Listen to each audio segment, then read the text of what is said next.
how can we take content and structure it? Structure it in a way so that we can put it in anything. A website, content management system, social media, an email, our CRM, or even in like a back-end database, right? Because ultimately, if you structure your content in the right way, what you can do now then is you could take this content and put it in different parts, different technologies, so to speak, and you can syndicate it, basically. You can create it once and publish it everywhere. And all of that is based on how you structure your content.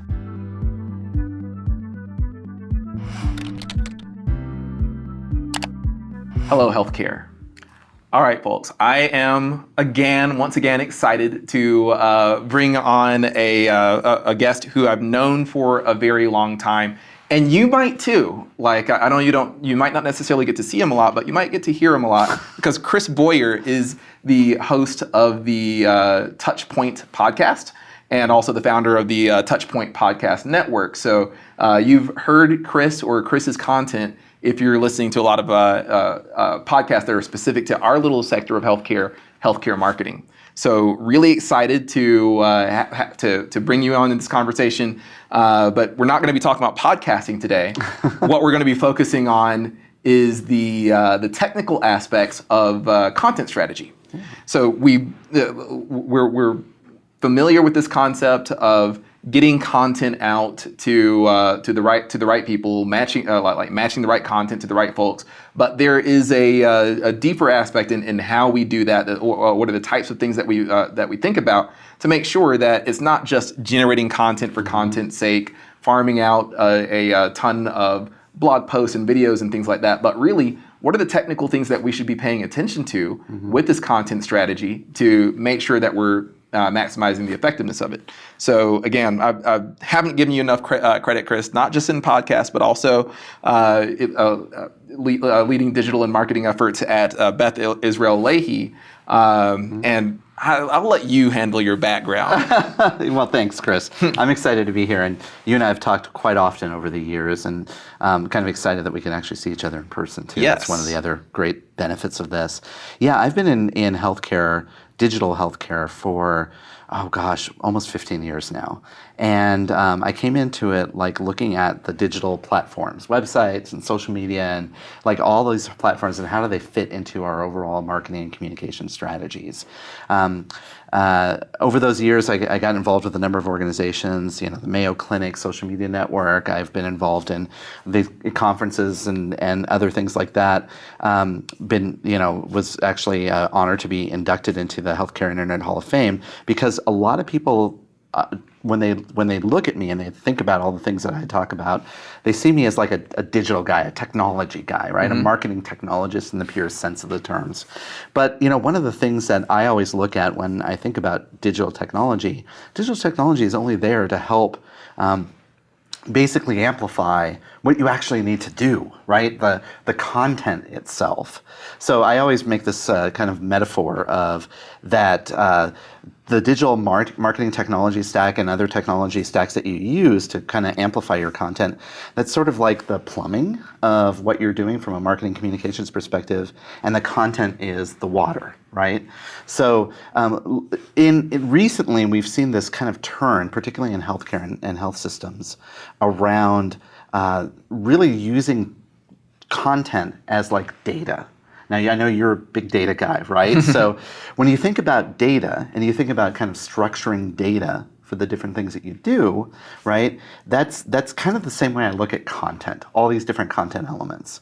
So I actually have been spending a lot of time really investigating and kind of laying out a framework for organizations to start to look at the way they do their content marketing and content strategy in a technical way. So I kind of I kind of try to put it back together. So that's kind of like the plumber's approach. Not only laying the pipes, but then being able to turn on the hot water, cold water, whatever other fluids you want to flow through your pipes.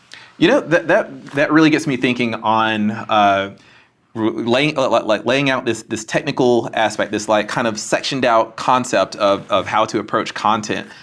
I do want to get into like what that actually entails, but before getting into that, I wonder, like, what's at stake or what's the opportunity that's available by taking an existing content strategy and starting to focus on these things? Yeah, I think it becomes incredibly important because what we're seeing a lot in our industry is that organizations are kind of coming together through mergers, acquisitions, or whatever ways, right? And what always happens is if like an organization like takes on a new practice, or maybe they hire on a new doctor, or they acquire a new hospital, a lot of times you spend on kind of integrating that new entity into your operations. And so we're in a world now where we're really faced with the challenge of amplifying the things we do in a very rapid manner, and not only amplifying it to your own digital channels, your websites, your social media, your whatever you're publishing your content on, but it's like the world of digital has become even more complex too, in that now we have things like Google and Google My Business and all these other places that can also subsume your content. And so now what we have to do is we have to stop for a second and say, okay, right, we created this great blog post, and we're writing great content about what, the way we impact our communities. How do we use that content and structure it in a way so that it can amplify in a significant way? And it basically removes the content from being contained to just one entity to now it becomes manageable and fungible by a lot of different places. And that is imperative to organizations.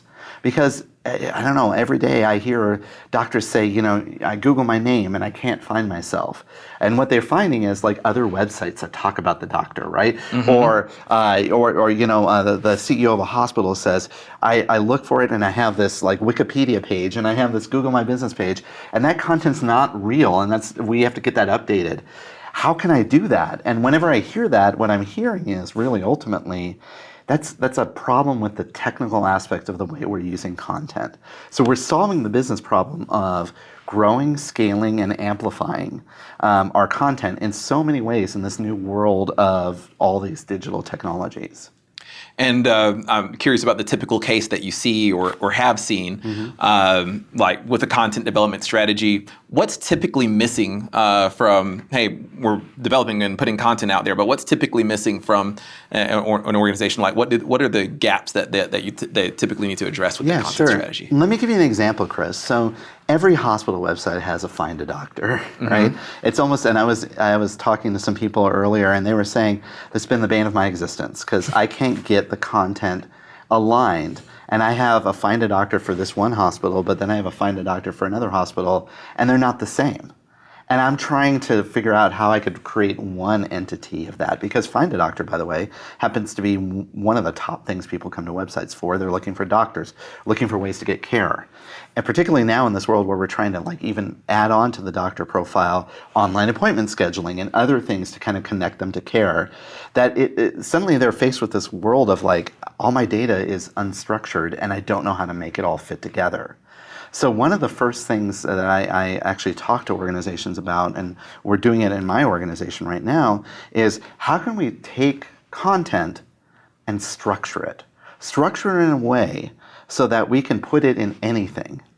A website, content management system, social media, an email, our CRM, or even in like a back-end database, right? Because ultimately, if you structure your content in the right way, what you can do now then is you could take this content and put it in different parts, different technologies, so to speak, and you can syndicate it, basically. You can create it once and publish it everywhere.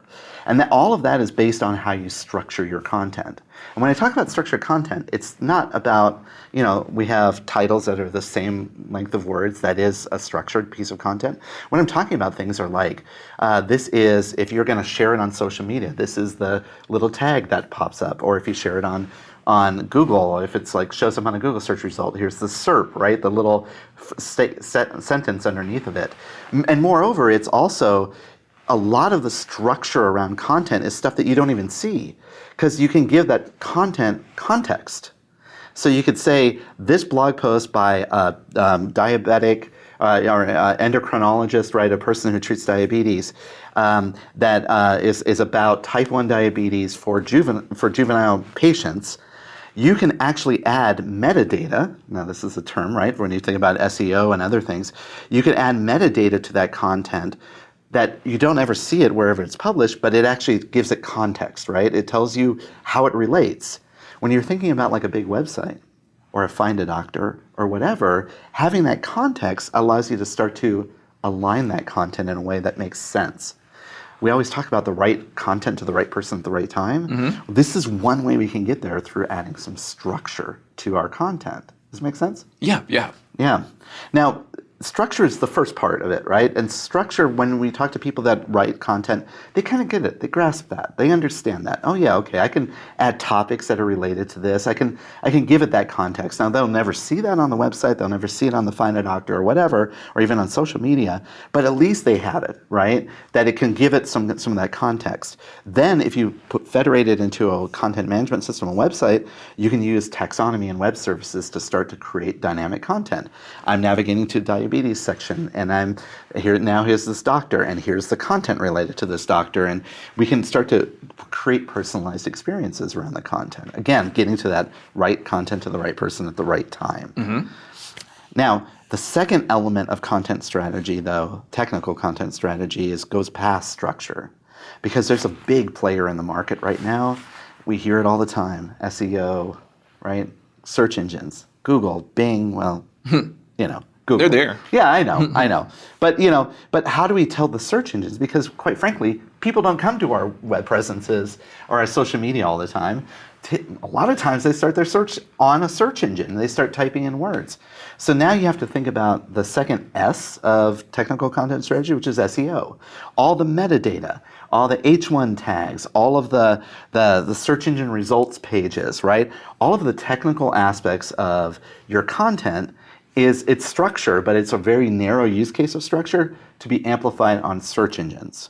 And not just search engines like flat Google search engines, but even voice-enabled search, right? So if you have a Google Home device, right, you could use SEO and structure to actually make your content shown or appear on those things when you search with your voice, which is incredibly useful, by the way.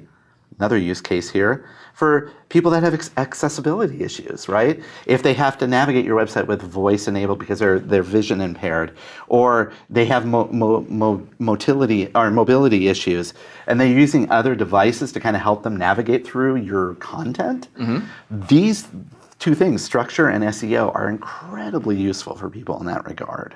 So those two things together are sort of like the powerhouse of like structured technical content, so to speak. Now again, here I am trying to kind of bring my left brain sensibilities about technology to something like content, right? How do you tell the water in the pipes where to go? And which water is water and what's wine and what's, or whatever, right? You could extend that metaphor in a really bad way. But there is something else, Chris, that is just incredibly powerful that not many organizations are leveraging right now, at least in healthcare. And that's something called schema, the third S of content, of technical content structure. And schema, have you heard that term before? Schema markup, have you heard about this? Heard of, but I could not tell you anything technical about it. Well, schema markup actually comes from Google, Bing, Yext, was it Yext? Google and Bing, I should say, and then some other companies came together a number of years ago, and they said, look, we're going to create a dictionary, a data dictionary for different types of content. And we're going to make it standard across all of our search engines. And not only is it going to give us, will we use SEO and things like that, we can actually assign intent to that content. We could say, this piece of content is about a doctor's insurance. This piece of content is about a hospital's location. And they created this library of schema markup, they call it. And there's about 220 terms right now that are being used explicitly for healthcare that allows you to assign intent to those different elements. Now, how do we see that play out? Well, first of all, we all know the benefit of understanding intent, right? I know you know that from the work that you do. But in this particular case, you're allowing the search engines to know the intent. But if you do it even more so, remember those Google knowledge panels that show up on the left hand? You can actually start to use schema markup to start to have your content appear there over other content. And moreover, in your search result, have you ever seen the little bullets underneath where it says, here's Dr. Chris Hemphill, and then underneath it says, these are the insurances that Chris accepts. These are the office hours. A variety of different things that you could do. You could use schema markup to do that. And what you're doing in effect is you're kind of buying into this whole concept that Google and other search engines are trying to do, which is give people the right content at the right time so they can go right to it. But right underneath the search result, right? So not only do you have the search result, now you have the schema markup to say, I can not only give you information about Dr. Chris Hemphill, but I can give you other information about insurance, office hours, online appointment scheduling, etc. Those three things together, structure, SEO, and schema, if you look at your content, all of your content that you're creating in your marketing communication suite, suddenly you have now unlocked the potential of federating your content to wherever, right? Because now you're created basically a standard data dictionary for your content that can be federated to whatever platform you want it to. And here's the other trick, Chris. In healthcare, a lot of that content marketing creates, it's great, right? It's unstructured before we structure it and do all of this. That's very important. But there are sources of truth information that are coming from other databases within your organization. Physician credentialing databases and other things like that. By taking that data and also doing structure, SEO, and schema to it, suddenly now you can tap into multiple data sources across your organization, and you're well on your way to starting to create things like digital front door strategies and other things like that. Does that make sense? Yeah. And it's a tremendous way to think about it because I wish this was a visual because there's the content that you create and all these different angles, different areas that it can apply to, and centralizing the thought around this structure, the structured approach, I think opens the door for that to be used in so many different places. A question that I do have on that though is when we're talking about this overall as the concept of the concept of what we're doing, but what does execution on that look like? Are there ways to centralize where that content's produced and ensure standard checks for the appropriate schema usage and things like that? Right, absolutely. So first of all, how can you use that in multiple different ways, right? So first of all of the new marketing communication technologies can read all of this data now, right? So any content management system worth its salt can read that data and use it, right? So right now you're writing in the language of the technology. You're taking unstructured content, you're structuring it and putting it into a technology that can amplify it. You could do it with social media management systems. You could do it with a variety of different things, listing management and other those sorts of things, right? So all of that content you can kind of natively fits into these tools because this is a standard data dictionary across all your content. But moreover, you can create rules for your organization. So find a doctor. We started with that example. I'm going to continue on with it because I'll tell you this. I've recently been working with our organization about pulling all these different find a doctor, I should say physician and location information into a centralized database. One thing that we did is we did a lot of user research to say, when people are looking in these tools, this is the type of content that they're looking for to make a better decision. Half of that content was stuff that you can pull from the credentialing database. We added schema, structure, SEO around it. Okay, now it's fuel for the engine, right? It just powers it through. But the other thing that we did is we found things that are not captured by data sources. So, for example, a lot of people are now selecting doctors based on their age, which is not, it is captured in databases, but what have you, or their gender identity, or their clinical interest, or these are things that they self-proclaim, right? So when we work with physicians and onboarding them, we can give them a list and say, these are the elements, data elements that we want. Here's the formula that we want them in. We're creating that as like basically a digital form that they can create, and ask them to contribute content that then gets subsumed into our directory, which then federates out to a data manager, which then federates out to our Find a Doctor, federates out to the Google My Business listings. It goes out to our website. It goes out to all of these different places. What we're doing is we're empowering distributed content publishing in your organization because we basically create structure. We basically create all those things. And I know you think about data and structure in a different way. It's exactly the same way, but just with unstructured data, right? It's giving them that meaning. And we're going so far as to doing things where people can do interesting ways to look up information. I was just listening to a podcast about when COVID came out, and they were saying that in the national databases, they were capturing people's ethnicity. And they said, okay, so if you're Hispanic, if you're Black, if you're Filipino, whatever it might be, right? Whatever you have. And if people selected more than one, they bunched it together and called it multiracial. Okay? Now, you and I both know that's meaningless, right? If we could structure our content the right way, we don't have to combine things to make it easier. We can actually now use logic and data and all of the other things, like a good CRM system, a marketing on it. We could now start to say, oh, I am a patient that wants to find a person that is Latino and also Filipino, and those are my search characteristics, whereas before it was just like multinational, could be anybody. Now in this case, now they can get that personal. They can get to the nth level of data that you have. Excellent. And approaches that allow us to capture nuance are the things that are most exciting to me. When we think about, well, what is the purpose of collecting data? It's so that we can reach out to people based on nuanced details. So denuancing it, turning a selection of multiple races into just multiracial, and ignoring the nuance under it, that runs counterintuitive. And then your analytics behind it too, right? Yes. Don't forget about that, right? Because now your analytics platforms are supercharged too.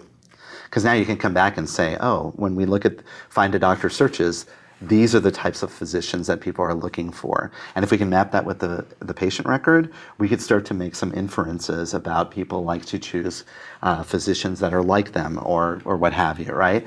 More than those kind of broad swath marketing stuff that we do now. So speaking of analytics, do you have a concept on, like one thing that I talk about a lot is measuring success? And one question that analytics would want to answer is, what's the effectiveness of this piece of content? Right. So we're talking about the things that are going into effective content, right. But how do we measure that from an output perspective? It's a really good question, because it really is about the business results, right? So if you're federating content into, let's say, Google My Business, which is a very simple use case, right? You're putting content into a Google My Business listing. I have done some measurement, and I've heard in the industry that on the number of people that hit your website and the number of people that hit that same location or physician on Google My Business, it's dramatically different. And guess where it favors? Google, right? Google gets about 10 to 20 times more traffic. So just by a numbers game, you're opening up more leadways into your organization. Now imagine you can federate not only the physician information, but that they do online appointment scheduling. Suddenly you're connecting them to care really quicker, and now you're being much more effective than trying to use SEO to bring them back to your site. So in terms of clicks and in terms of actual conversions, based on whatever that conversion may be, whatever your strategy is and how you want to map it out, you're actually increasing the likelihood of people having access to it. So just by a numbers game, that's growing. What we have also started to find when we start talking about schema, not only are we increasing the clicks and the conversions, what we're doing now is we're actually providing a very nuanced approach to presenting a physician or a location. And remember those doctors that say, I'm not showing up on Google? Not only are they saying, now I am showing up on Google, but all my relevant information is on Google. So it actually becomes sort of like you're demonstrating to everybody the effectiveness of what you do. Now that's more of a softer measure, but I will say a very important political measure at times in organizations, if you can make them happy with what you're doing. Overall though, it's ultimately about the end business result and whatever you're trying to accomplish. So I always counsel people when they're going down this path, determine what your primary KPI is first, and structure around that first. If you can do anything, do that first, because that's what you want them to do. If it's making an appointment, if it's helping them pay a bill, if it's whatever it might be. And then you can do all that other nuance and add more layers in. And you can start to get a little bit more experimental at that point. Yeah, and when you've laid down a foundational KPI such as appointments, then that's going to be the one that's most relatable to others in your organization, to like people on other teams. But then when it comes down to the more nuanced and gritty details about about various aspects of that content, then those are the ways that you can optimize that overall ideal number.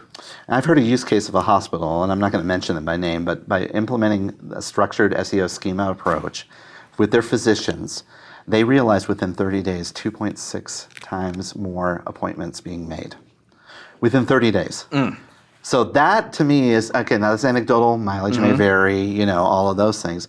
But that to me indicates that, hey, this is doing something, so we should be doing this. Because the benefits are tremendous. You suddenly have content that can be used anywhere. You suddenly have content that's nuanced. You have content that you can measure better. And heck, if you're getting better business conversions, I'm all about it, right? Well, I think that not only you're all about it, but a lot of other people are all about hearing about it. And they're going to need to know where to find you online. Chris, how can people find you? Well, the good news is I kind of structure my name in a way so people can find me, right? So if you Google Chris Boyer, you will find me. I have done all the things so people can find it, but I'm on LinkedIn, I'm on Twitter with that same name, Chris Boyer, sometimes without a space, sometimes with a space, so you can find me. You can also find, we talk about the podcast, which we've actually talked about all of these different things over the years. You can find that at touchpoint.health. So I encourage everybody to go out there and not only find me, but engage. Let me know. Tell me any kind of questions you have, because I will do that research. Because the other thing that you know about me, Chris, I am notoriously curious about trying to solve problems. Yes. And so reach out to me and let me know. I would love to talk to you and try to help you. Well, greetings for folks who haven't met the SEO optimized Chris Boyer, talking the talk, walking the walk. We really appreciate it. So thank you for hanging out with me for a few minutes, and for the folks who have been watching this conversation, really appreciate your interest here. Again, we talked to a ton of different healthcare leaders across many different walks, but all focused on finding that line between data and healthcare strategy. So until we see you next time, hello. If you want more of the latest from healthcare's thought leaders, subscribe using the button below, or you can visit hellohealthcare.com to get updates directly in your email.